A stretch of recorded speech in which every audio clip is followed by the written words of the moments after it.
এই মুহূর্তে আমি রয়েছি নীলফামারীর জেলা সদরের টুপামারী সরকারি প্রাথমিক বিদ্যালয় ভোট কেন্দ্রে।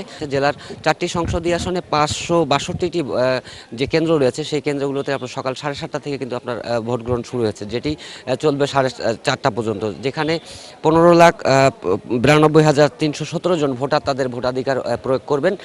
এখানে এই 4টি সংসদীয় আসনে 27 জন যে প্রার্থী তারা প্রতিদ্বন্দ্বিতা করছেন।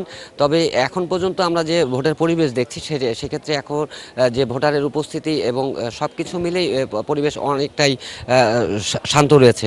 কারণ হচ্ছে যে যেহেতু এখানে আইন শৃঙ্খলা রক্ষাকারী বাহিনী রয়েছে, পাশাপাশি এখানে যে পুলিশ, সেনাবাহিনী, র্যাব সহ যৌথ বাহিনীর বিশাল একটি টিম রয়েছে, যার কারণেই আপনার ভোটের যে নিরাপত্তা থেকে, ভোটারদের নিরাপত্তা থেকে ভোট কেন্দ্রের নিরাপত্তা পর্যন্ত প্রত্যেকটা বিষয়ে কিন্তু আপনার একেবারেই যে বলা চলে যে একেবারে শান্তি এবং শৃঙ্খলাবদ্ধভাবে রয়েছে।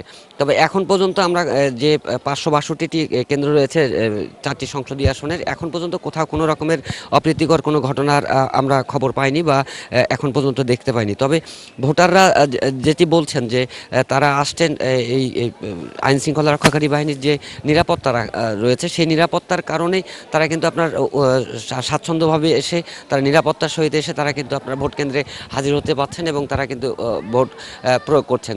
এখানে এখন পর্যন্ত এই ছিল নীলফামারী থেকে যে জাতীয় সংসদ নির্বাচনের ভোট গ্রহণের সর্বশেষ অবস্থা।